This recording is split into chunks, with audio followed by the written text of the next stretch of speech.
Hello, I'm DeanKind and welcome to another quickie.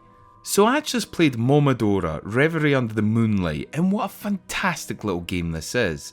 I'm going to be honest with you guys here, I started this game because Ori and the Will of the Wisps had a 5GB update, and on my internet, I'd be able to become a fully qualified brain scientist and grow a proper beard by that time. So I decided to try out this game with literally no expectations, and hot diggity dog, it's one of the best games I've played this year.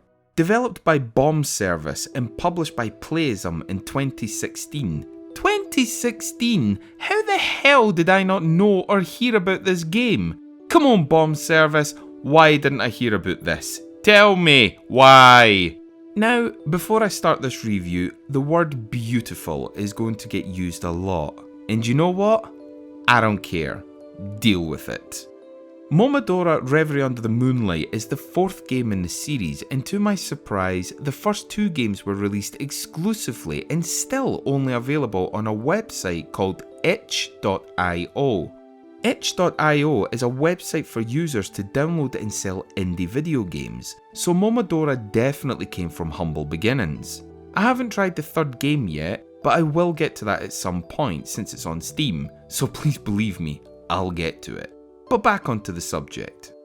Momodora 4 is a beautifully stunning Metroidvania game rocking beautiful pixel art graphics that takes inspirations from the usual suspects of these types of games.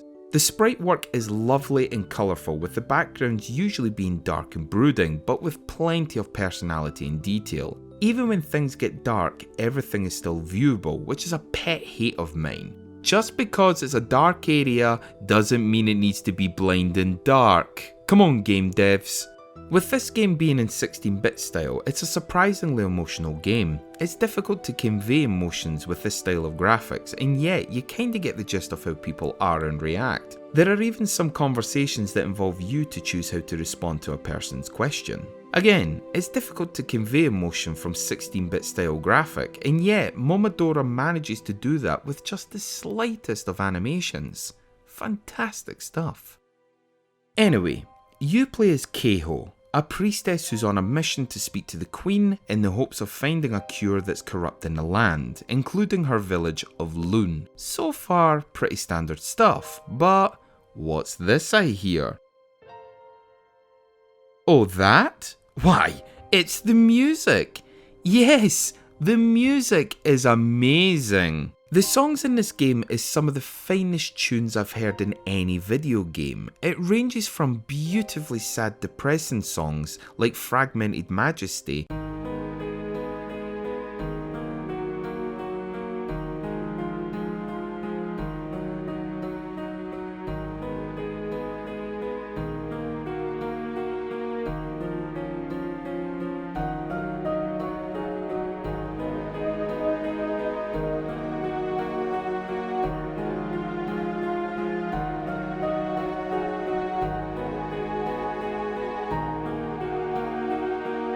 that made me feel empty and defeated inside, to the calm, hollowed ground music.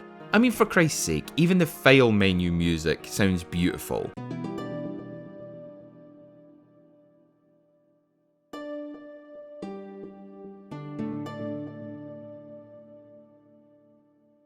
It's not often I say this, but the music alone is worth buying this game. So the game is a Metroidvania, and that obviously means there's a lot of backtracking and repeating the same areas, whilst gaining new equipment and weapons to power through some of the rooms. Right? Well, not so quite. Yes, there is backtracking, that's inevitable in these types of games, but there is no weapons or armour to collect. Instead, you get active and passive ability slots to collect or buy. The only weapons you have are a leaf and a bow and arrow, and believe me, they're both very useful, especially against some of the bosses. The abilities consist of things like the Bellflower, which when used restores a small amount of HP, or Tainted Missive, which temporarily increases your attack power but at the cost of some HP.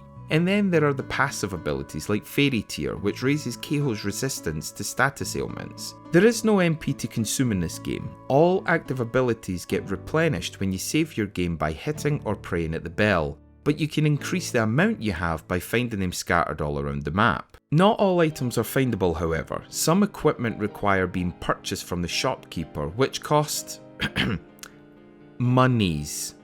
Cute. So a certain amount of farming is needed for this game to buy some of the equipment, but not all are needed. I managed to beat the game with around 70% of the items acquired.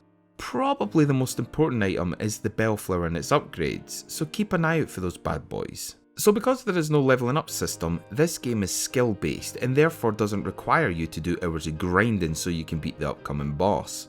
Whilst being skill based, it's not a get good or go home kind of game either. It's fair and balanced and didn't frustrate me at all.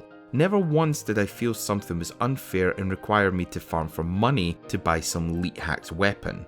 Trial and error and some good luck got me through this game at a decent pace. Now, even though I said the game isn't super hard, there are times where you edge towards entering a new room or area, because even saving frequently doesn't help you getting smashed by a random trap that requires you to go back to your previous save. But luckily everything reloads super fast, so it's not frustrating waiting for a second chance. But I'd be lying if I didn't get the creeps from some areas out of fear though. It's through these times of wandering around though, you start to come across little things that you encounter during your playthrough, like rescuing the prisoners, which unfortunately one of them died on me. Sorry. I will remember you. Or the laughing red skull, which I still don't know what I need to do for that. So there is definitely more to do in this game that I haven't figured out yet, but I accept the challenge. And speaking of puzzles, there is some small ones here and there, nothing that will trip up a seasoned gamer on how to figure it out though, but it is a nice wee change of pace from constantly killing enemies. Which brings me to the subject of the bosses, and yes, the bosses are pretty damn cool. They remind me of Mega Man in a way, in that they all have patterns to their attacks, so whilst the chances are pretty high that you will die on your first or second bout, by the third attempt you will start figuring out how to avoid certain attacks and to start making moves of your own. And this is also where you find out which abilities to start adding to your arsenal, such as poison arrows or the flame leaf. It's all trial and error until you find your sweet spot for owning ass. But all the battles were very enjoyable. Again, the bosses were fun and fair, especially Lubella, the Witch of the Decay, who has a lovely set of eyes.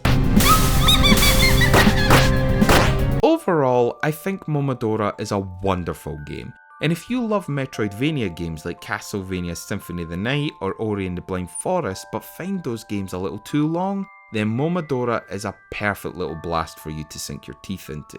That's why I'm going to give this an 8 out of 10. If the game was a little longer, it'd easily be a 9 out of 10, or maybe even a 10 out of 10, depending on certain things. But Momodora is an absolutely beautiful game, and I recommend this to absolutely everyone.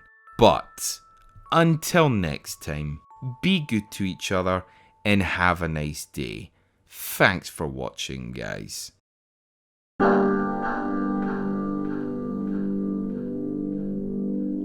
Hey. Man, I hope they make another Momodora. I've seen there's some sort of Momodora 5 3D sort of game in the works using the music and sound effects from Momodora 4. I hope it's good if the footage I've seen is true, but a part of me thinks it might be straying too far from the original source. The controls were tight and precise on this game, and I think a 3D version of this might take that away, but I'm always glad to be wrong. I forgot to mention that this game was mostly developed by a dude that credits himself as Dean. He directed, designed, programmed, did the art and the music along with other people. Fantastic job to Dean and to squad at Bomb Service. GG guys, GG. Mwah.